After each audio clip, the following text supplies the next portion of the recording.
म्हणूनच विंदा करंदीकरांनी आपल्या एका कवितेमध्ये आयुष्याला द्यावे उत्तर या कवितेमधून अतिशय सुंदर ओळी लिहिल्या. असे जगावे दुनियेमध्ये आव्हानांचे लावून तर, असे जगावे दुनियेमध्ये आव्हानांचे लावून तर, नजर रोखुनी नजरेमध्ये आयुष्याला द्यावे उत्तर.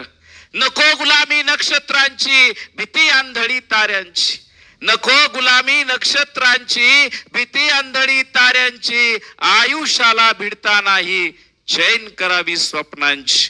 स्वप्न सोडून चालणार नाही, स्वप्न तर असलंच पाहिजे. सपने वो नहीं होते जो नींद में आते हैं, सपने तो वो होते हैं जो नींद ही नहीं आने देते. विंदा पुढे लिहितात, असे दांडगी इच्छा ज्याची, अहो असे दांडगी इच्छा ज्याची, मार्ग तयाला मिळती सत्तर, नजर रोखुनी नजरेमध्ये आयुष्याला द्यावे उत्तर. पाय असावे जमिनीवरती कवे तांबर घेताना, हसू असावे ओठावरती काळीज काढून देताना. संकटासही ठणकावून सांगावे आता ये बेहतर, संकट आलं म्हणून घाबरायचं नाही. विंदा म्हणतात, संकटासही ठणकावून सांगावे आता ये बेहतर, नजर रोखुनी नजरेमध्ये आयुष्याला द्यावे उत्तर.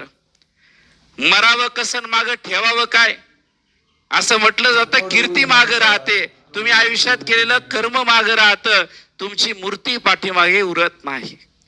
म्हणून विंदा लिहितात, करून जावे असेही काही, करून जावे असेही काही, दुनियेतून यात जाताना, आणि गहीवर यावा जगास साऱ्या निरोप शेवटचा देताना. स्वर कठोर त्या काळाचाही, अहो आपण गेलो तर काळालाही रडू फुटावं.